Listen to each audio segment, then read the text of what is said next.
बिस्मिल्लाहिर्रहमानिर्रहीम। नबी अकरम सल्लल्लाहु अलैहि वसल्लम के मौजज़ात चल रहे हैं।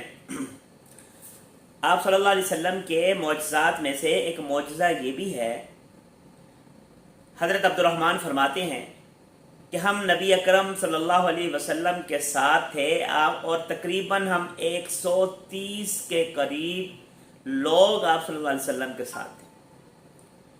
तो आप सल्लल्लाहु अलैहि वसल्लम ने इरशाद फरमाया, किसी के पास कुछ खाने के लिए है तो हमारे पास एक शख्स ने कि हमारे लश्कर में से एक शख्स के पास 1 सा गंदम का था, ये जौ का था।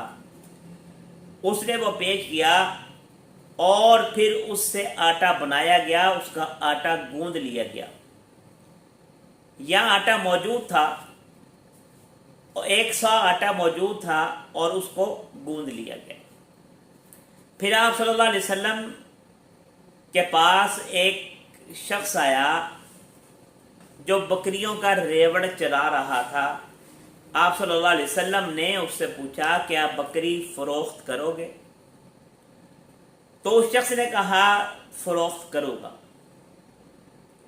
तो आप सल्लल्लाहु अलैहि वसल्लम ने उस शख्स से एक बकरी खरीदी और फिर उसको ज़िबा किया गया, और फिर उस बकरी की कलेजी निकाली गई और उस कलेजी को पकाया गया, उसको भुना गया।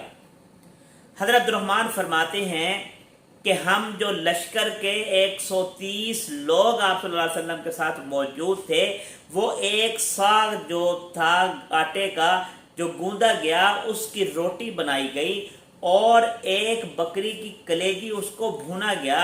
वो कलेजी, भुनी हुई कलेजी 130 लोगों को पूरी हो गई, और जो आदमी था, जो शख्स था जिससे बकरी खरीदी गई थी, उसने भी उसमें से खाया। यानी एक कलेजी, बकरी की एक कलेजी जो है वो 130 लोगों को आप सल्लल्लाहु अलैहि वसल्लम की दुआ की बरकत से, आपके दस्ते अक़दस लगने की वजह से वो 130 लोगों को किफ़ायत कर गई। तो मेरे नबी अकरम सल्लल्लाहु अलैहि वसल्लम के मौजज़ात में से एक मौजज़ा ये भी है कि एक कलेजी, बकरी की एक कलेजी 130 लोगों को किफ़ायत कर जाए।